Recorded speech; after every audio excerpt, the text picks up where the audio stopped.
So I am sitting here at Daraja Academy, and you'll probably be able to hear girls in the background. School got out about, an hour ago? Yeah. Girls are playing sports, girls are running around, getting ready for dinner. But right now I'm getting to speak with one of my favorite human beings on the face of the earth. Her name is Evelyne Napayak. And Evelyne, I would love it if you would explain to people who you are, why you're such an awesome person. Sure. I'm Evelyne Napayak from Baragoi, but is in Kenya, the northern part of Kenya, and it's the most dry place. So that is how I describe our place. And I study here at Daraja. Yeah, and I'm living with a single dad, and we are 6 siblings. Yeah, that is how my life is. So talk a little bit more about Baragoi, because I've been to Baragoi. I've driven up there. It takes about 6 hours to get to there from the school. Yeah. It's pretty far out in the north. Very far. Right? There's not paved roads. It's actually a beautiful area, but you're right, it's very dry. Yeah. Yeah. So can you talk about our ethnic cultures that are up there? Which different communities live in Baragoi? There's 3, right? Yeah. Baragoi is a place it has a lot of tribalism between the people inside. So they have divided it into 3 parts. One is Bendera for the Samburu community. The other one is Lele for the Turkana community. And the other one is Nachola for the Pokot community. Yeah. And these clashes has made a lot of people be afraid to come to Baragoi. And it has been very tough living there because you are very used to the shots, gunshots, and killing. Yeah, it is done there a lot. I was actually very surprised. I think that we visited Baragoi in 2012. Oh. Yeah, it was a long time ago. You were just a little kid back then. Yeah. And I was surprised because we arrived and we camped. There was really no hotel to stay in. Yeah. So we camped actually in Marti. And it was interesting because when most of the people herd cows and sheep and camels even, right? Yeah. But I was surprised because when they came in, it was not like down here in Laikipia, where you'll see one young boy with a herd of cows and he brings it back, and another guy that has some sheep and he brings them back. Yeah. The entire group of people were coming back. It was like a long line of cows and sheep and goats, and the men had machine guns. Yeah. They move as a group because of those clashes, because the only thing that they want from their enemies is livestock. So you might have seen the ones that have been raided or theirs, or they're moving from Baragoi to Merti to look for pasture and everything. So there's only so much grass and so much water, right? So groups will go and try to graze on certain land, and then that's when the clash happens? Yeah, but also it's like greediness because they want to have more than the other. Oh, so they see your cows and they want your cows. And they want your cows. And also they don't want you to feed on their pasture. So you will have to they will have to kill you to take the animals, and also you will not have to graze on their pasture. Right. Yeah. And I remember during student selection in 2018. Yeah. When did you interview for Daraja? 2019 or 2018? 2018. 2018. You actually traveled down from Baragoi because we'd already been there. We like to go to an area and see where the girls are coming from before they come, because that makes it easier for us to provide what the best support that we can. Yeah. But since we'd already been to Baragoi, you came down on a bus with your uncle, right? Yeah. And you had come overnight. Yeah. And you came to that interview. What was that like? It was my best day because it was my first time to travel for a very long distance using a bus. So when I got the call for the interview, my dad had to go to the church to look for the money for transport, and God is good. The church members accepted and they gave us the money, so we had money to eat and go to the interview. It was amazing to go to another place. I've always been in Baragoy, but I would see big buildings. Mm-hmm. Yeah, it was like a transformation from my life. It was starting from there. And I'll tell you a secret. I don't think I've ever told you this. I might have told you the day of the interview. So we do this thing when we interview students where it's kind of a secret test where we gather them all together. We explain, like, we're from Daraja. Yeah. We're going to interview you. We can't take everybody, but we want you to do your best, right? And then we will ask, who wants to go first? And it's a tricky way of finding sort of the girls that are most brave. Yeah. Because some of them have never sat down with an Mzungu, right? With a white person before and had a conversation. So it's scary, right? Yeah. And plus, that interview is going to determine if you go on to high school or not. Yeah. So it's a lot of pressure. But generally, a brave girl will raise her hand and say, I want to go first. Yeah. But you did not go until maybe 6th or 7th. Yeah. But then when you started talking, you were brave. And I even said to you, Evelyne, I'm surprised you didn't offer to go first. And do you remember what you told me? You said to me, this is such a nice place. I just wanted to sit here Yeah. and enjoy it. Yeah. I just had my first bus trip, and now I'm sitting in this nice hotel. Yeah. Yeah. I was really nervous because I will see a big giant Mzungu here. That's me. Yeah. So after the reason why I didn't go fast because I was really looking forward to see some things in future, but I saw it that day like a swimming pool. Mm-hmm. I saw those men who are playing in water, and I had a friend. I made a friend in those seconds. Yeah. That's cool. And she's here, and I will like talk like I know the place, like this is where I come from. You see, this is a swimming pool. You were telling her that? Yeah. Do you want to go to the toilet? Because I can show you. Yeah, but I was just new. I just wanted to leave it. Yeah, you were living the life of your interview. Yeah. But then you sat down for that interview and you blew me away. Oh, the interview was really nice, and I got that courage of I just wanted to express myself and make you feel what I was feeling and share all my stories with you guys, because I never got the opportunity to say what was on my mind, what I was going through, but I had a chance and I had to say it well. Oh, you said it well. Yeah. Right? I think we took you on the spot, didn't we? Oh, no, we didn't. Oh. We didn't. No. No, we didn't. But when you left, we said, that girl is in. Yeah. She's coming. One of the stories you shared was the story about your family, like with your father. And can you take us through that, like from your birth, and then explain to us how life was for you at Baragoy? I was not born in Baragoy. I was born in a village nearby Baragoy, and I had a father and a mother. But I remember when I was like 2 years, my dad died, and he died because of the tribal clashes, and I had to live with my mom. And because also of the tribal clashes, I had to go to Baragoy. We had to migrate because my mom didn't have that courage to live there without a man and someone to protect us. I understand. Yeah, so we had to go to Baragoy. And then life became hard for me and my mom, and I'm the firstborn. So when the primary school was free, so I asked my mom, I want to go to school.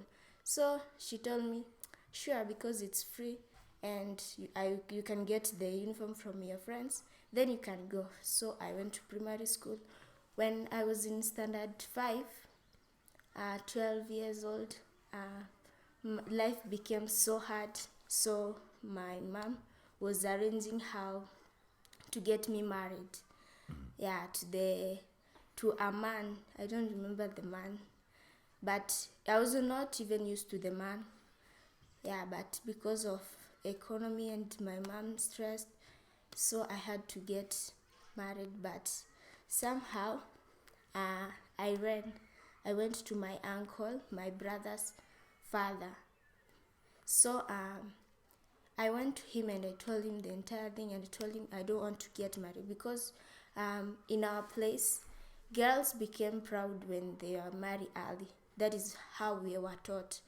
Yeah, but I don't know why, but I felt that need to go to school. So I told my uncle, and he was really good support to me. He took me and my mom to the police. Yeah, because it is illegal in Kenya to get early marriages. So when he took us to the police took the responsibility, and the man was arrested. The man who wanted to marry me. Yeah, he was arrested. And my mom also was almost arrested. But my uncle, he like talked to the people and explained how life was hard to her. And my mom cried. I remember that day. So my uncle took us, me and my mom, and lived with us. Wow. Yeah. And my uncle was not that rich and he was not that poor. He was just a kind man. You know, a kind man will always get. Yeah, so we lived there with him. That's when the tribe again came up, and that culture of you have to get married. They pressurized my mom. So they wanted to get my uncle and my mom married. To each other? Yeah. Oh, wow. And I was just okay with it because I loved both of them. And so they got married and life continued. But my uncle had 2 children, a son and a daughter. But the son was a little bit older. Yeah, and the girl was married. Yeah. So you were the youngest. Yeah. And then your little brothers and sisters. Yeah. Got it. Then my mom, she got married at a younger age because she gave birth to me when she was 14 years old. So when she continued to grow, she experienced and she knew, I have to live my own life. So that's when my mom went. She left? Yeah, she left and left us with my uncle. Life continued. I went to standard 6, 7 with all the troubles. But the only thing that I knew from my uncle, which I call him dad, is continue no matter what. So wherever I would go to tell him, Uncle, I don't have a pencil, he will tell me, look for one. There must be people who threw away some. I'll tell him, Uncle, I don't have a book. Look for one. You have to provide some things for yourself. Because he was working hard for the children is not his. So I felt that courage of looking for solutions for my problems. That's when I knew I can make a pencil out of a lollipop stick and a pencil graphite. And I can make a book out of papers. A book out of papers? Yeah, using a thread. A thread? Yeah. So you got blank papers and threaded them together to make a notebook? Yeah. You're resourceful. And everything, I just came and I was like, I was the best. Like, I had a lot of friends. So whatever I'll say, everyone assist me with a paper. Oh, so everyone gave you a paper? Yeah. And then you sewed your own notebook together? My own book. Man, I'll tell you this. Growing up in the USA, if I had to do that, I think I would maybe stop school. Oh. I don't know. I wasn't as brave as you were. You know, I'm impressed by that. Thank you. Yeah, and I remember during this interview, you were just talking about your family really struggled, right? Yeah, a lot. You know, what was the sleeping arrangement like in your house? Did you guys all have mattresses? No. I saw mattress here. Here? Yeah. That was your first mattress? Yeah. Wow. When I was also in class 8, the primary life, I went to a boarding school. Wow. Yeah, because my dad, I saw like I'm putting a lot of pressure on my dad. So I wanted to provide, I like to provide things for myself. That's when I told him I want to go to a boarding school. But he didn't know the reason. I told him that the reason why I want to go is to pass. But I wanted to remove a lot of pressure from him so that he can continue feeding my younger sisters. So when I went to a boarding school, I only went with a bar of soap, 20 bob one, and a Omo. Omo is for washing clothes. Yeah. So you had a bar of soap, you had clothes washing soap. Yeah, and an oil. It was dirty bob. Oil for your skin. Yeah. So that was not going to last me for a term, 3 months. But I knew that I have to push on going. So when I arrived there, the church sister, the nun, was the one admitting the girls to the boarding school. Mm-hmm. So she told me, how are you going to survive with this? I told her that I came here not to bathe, not to sleep. I came here to study. So don't look at the other side. Look at the side that I'm coming to study.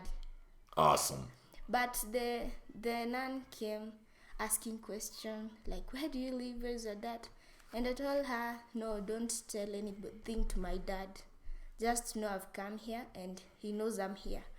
So the nun gave me some money and went to buy for me a bar of soap, the big one.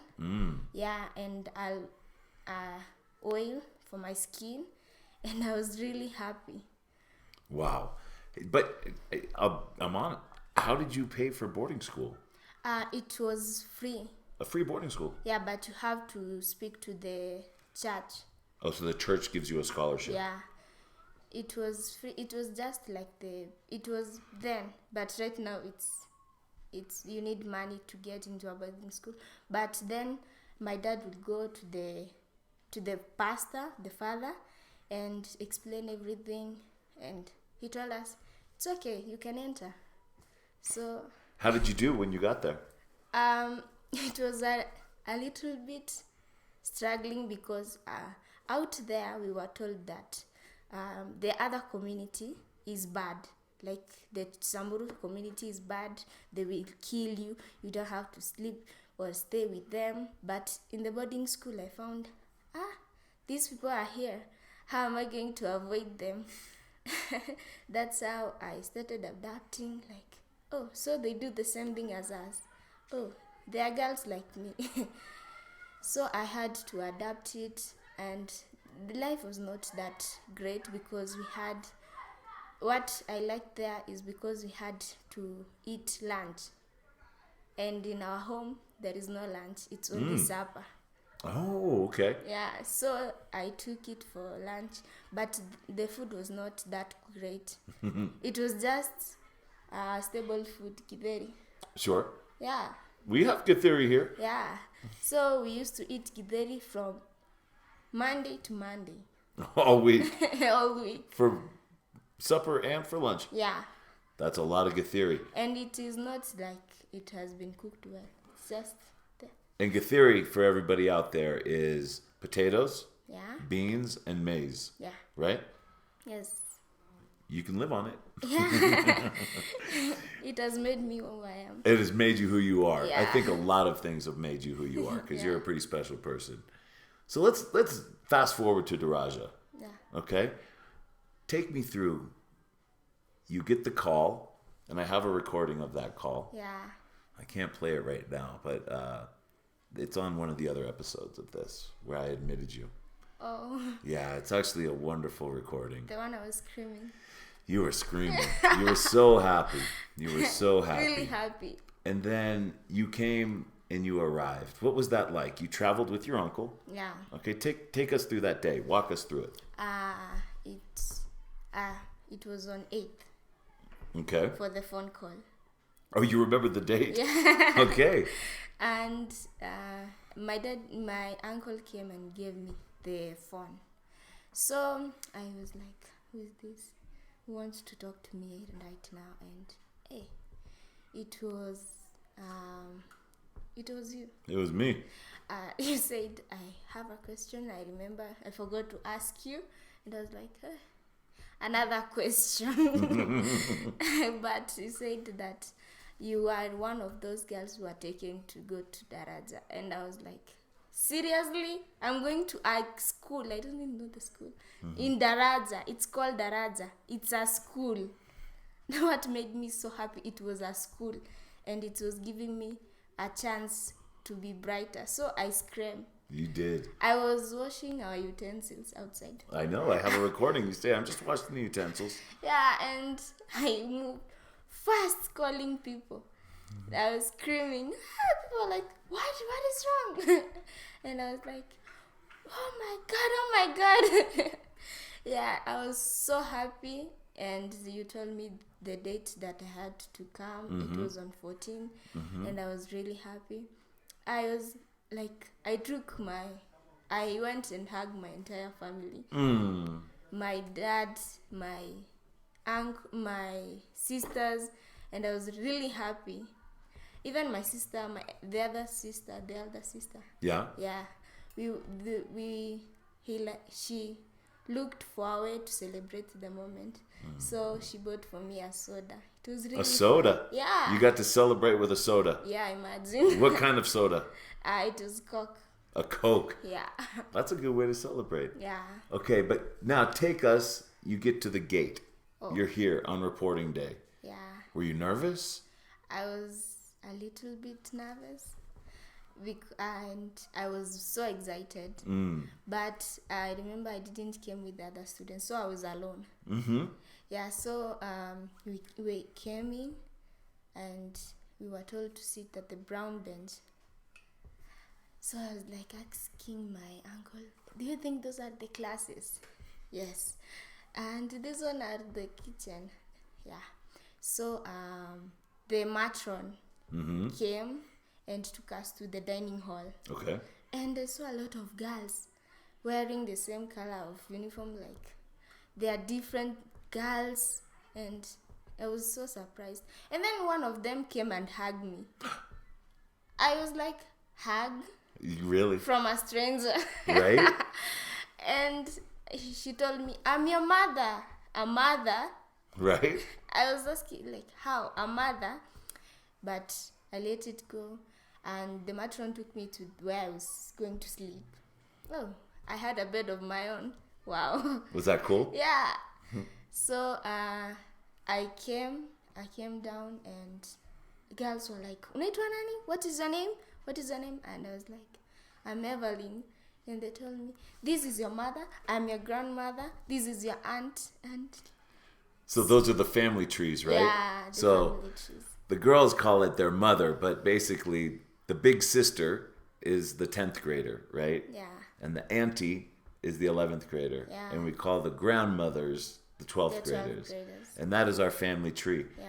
And what we try to do is we put girls from different ethnic communities together in the same family tree. Yeah. So take me through your family tree. Who is your big sister?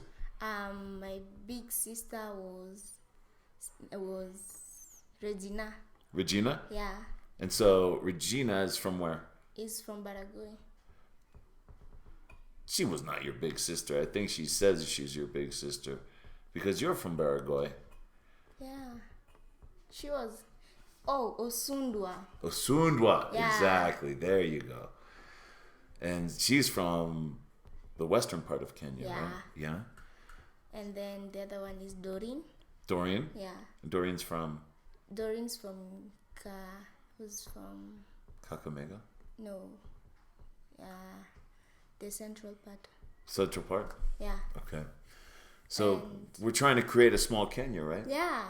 And so that family tree, you guys eat together? Yeah, we eat together, and we give, like, they are ahead of us, so they will tell us, don't be afraid of this subject. This subject is very easy. If you get anything of this subject, come and ask me. If you come and ask your mother. So I was like, wow, I was getting like a life I never had of calling someone a mom. Yeah, so we went through, and they will take me to the dining hall because I was not well. You didn't know where places were. So they will take me to the dining hall, to the class, wish me a success at my studies, and it was really fun. And you will get that the girls who are treating me like this are the people I never knew, and they're coming from very different tribe that I never thought I could meet and exchange word with. But it's so amazing in Daraja, you can do all things because you have all tribes, every tribes, and it was really nice. That's really cool. Yeah. Okay, so you got here and then you went to the classes, right? Yeah. How was that? Were the teachers mean? No, actually, they were not mean. They were not mean. Yeah, and I went to the classroom, and I remember the first teacher was our class teacher, Celestine. So she had that motherly tone, like, hi girls.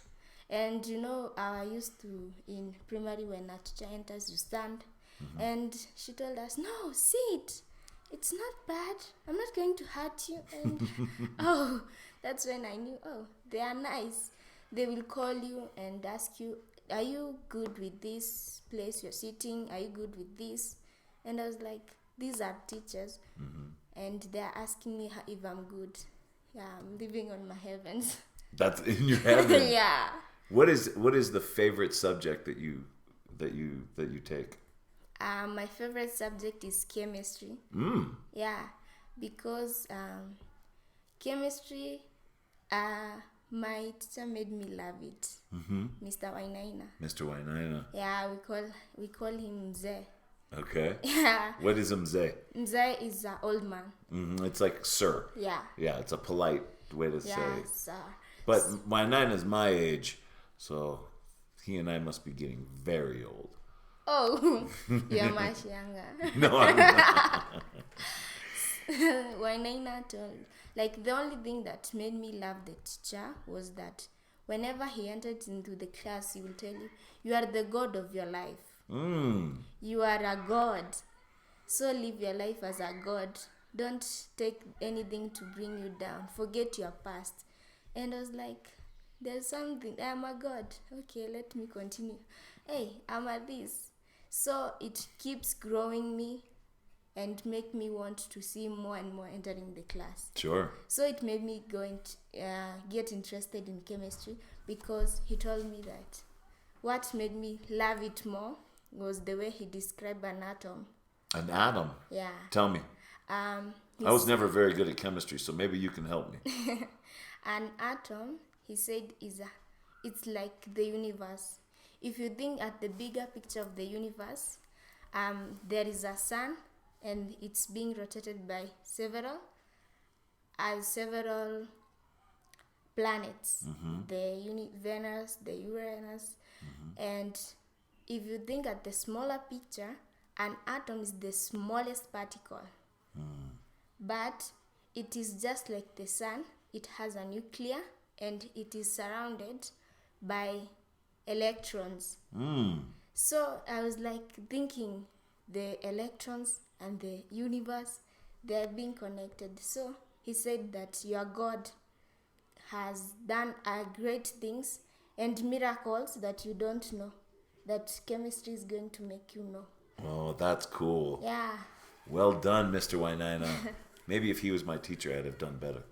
You think? Yeah. I think so too. Did you ever go to Wish class? Or do you miss Wish class? You don't go. Oh, that is my best class. You like Wish? I like Wish. Tell us. Wish class is a class that teaches you to be courage, confident, to have good, like how to make yourself move from your past, because most of us Daraja girls come from a very dark past.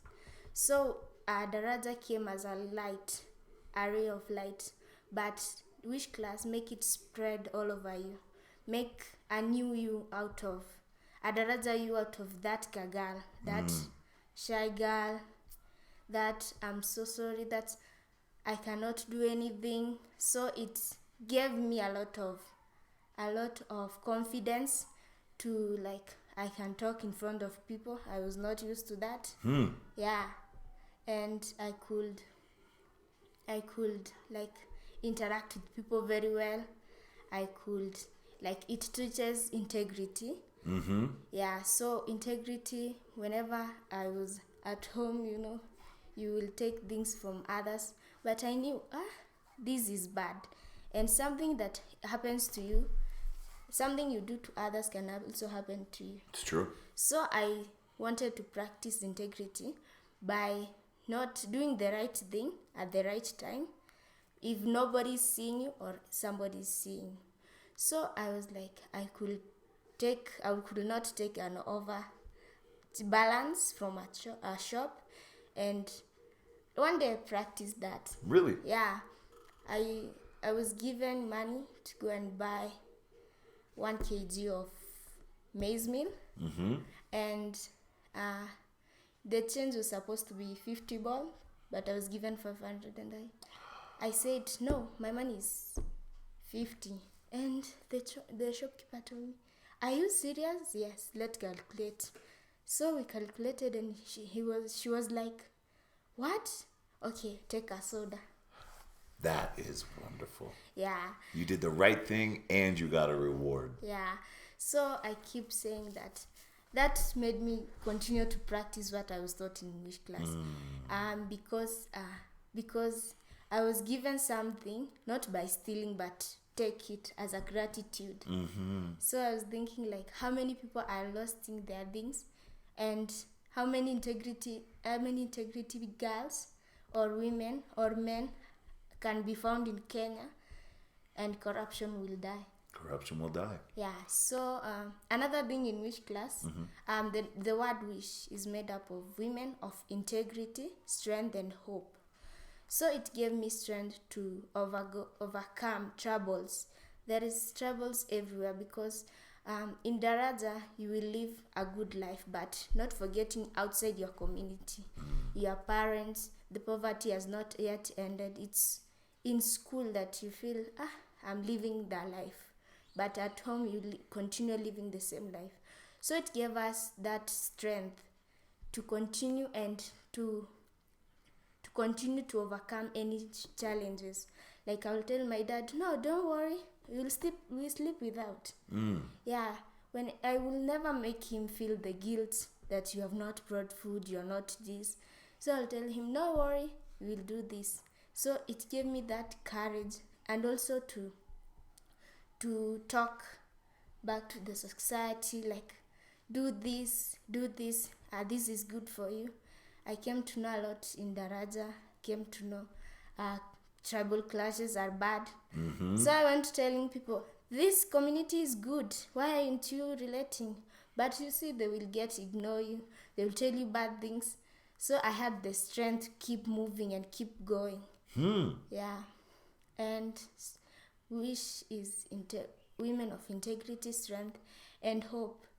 I always sit on my desk at school, knowing one day I will ride my own car. So I always choose the one. Whenever I will come out at the parking lot, seeing your cars, I'll choose one of them. This one will be mine. Which one is going to be yours? Yes. Mine. Yeah. You're gonna one day. One day. One day you'll have that truck. And I'm going to carry you around. You're going to drive me around. Yeah. I'll be an old man. Or maybe it'll happen soon. Very soon. Yeah, of course. Yeah. Because what do you want to do? I want to be a lecturer. A lecturer? Yeah. So for people outside of Kenya, a lecturer is like a professor. Yeah. Right? What did you want to be a professor of? What subject? Chemistry and physics. Oh, man. I will sit in on that class. Even if I get no credits. Sure. You're Because welcome. I want to feel like a god. Yeah. Who's in charge of my own little universes and miracles. Yeah. Wow. Lecturer Napayok. Yeah. Yeah? It's professor. A professor. Yeah. I'm fine. Maybe it's doctor. Yeah. You can have a PhD. Yeah. That is what I'm hoping for. You would have to do a lot of studying. Yeah, I know. You like studying? Yeah. I think so. I've seen you in study hall. Yeah. You work hard. You know, some of you girls wake up earlier than I want you to go to study hall. Yeah. You know, sometimes, like, the way Mzee Wainaina says, life is it's not always about ups. There is a down. So sometimes in your exam you fail. Mm-hmm. That pressure, Mr. Wainaina told us that you should have the pressure from inside you to push you to wake up early, not somebody telling you to wake up early. So what time do you go to study hall? At 5. 5? That is when you are very tired. I know. I'm very tired at 5. I'm saying that is when you will not wake up that early. But the one that you wake up really early, it's like 4. I know. There's times that I've had to get girls in trouble for going and studying at 3 a.m. Yeah. Because you do have to sleep. Your brain has to rest. I had done that once, and I got a really bad headache. Yeah, and during the day you can't concentrate. Yeah. Right. Okay, so Evelyne, if you were talking to people Yeah. that are listening to this podcast, Yeah. you know, Daraja only exists. We have only been able to educate as many girls as we have. And these girls' lives are changing. Yeah. Right? Girls that were not going to go to the 9th grade end up going to university and becoming teachers and nurses. And, Yeah. Right? How would you tell somebody that sponsoring a girl is a great idea? How would you explain it? I am a girl, and I have seen girls being transformed by Daraja. I had a sister, my elder sister, when I was entering. She was finishing 12th grade, and their life are changing, like literally changing. My elder sister Satchil came here from the university for an internship for being a teacher. Oh, you mean Daraja sisters? Yeah. Yeah. The Daraja sisters. So it kept me like I wanted to become. You see, it's when you see your elder sister from Daraja becoming a bigger person, you will want to become the same thing, but also better than them. Mm-hmm. So in Daraja, we aim at making our community have high standard, because literally all of us come from a very low community. Mm-hmm. So going to a higher ground is what we aim for educating another girl from there.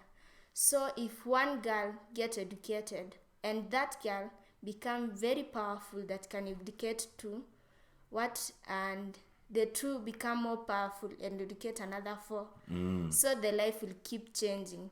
So if one take an opportunity to make and educate a girl, making her a leader of the world, he or she will get the blessing of knowing that another girls down there are going to grow and grow, making girls to be equal with men.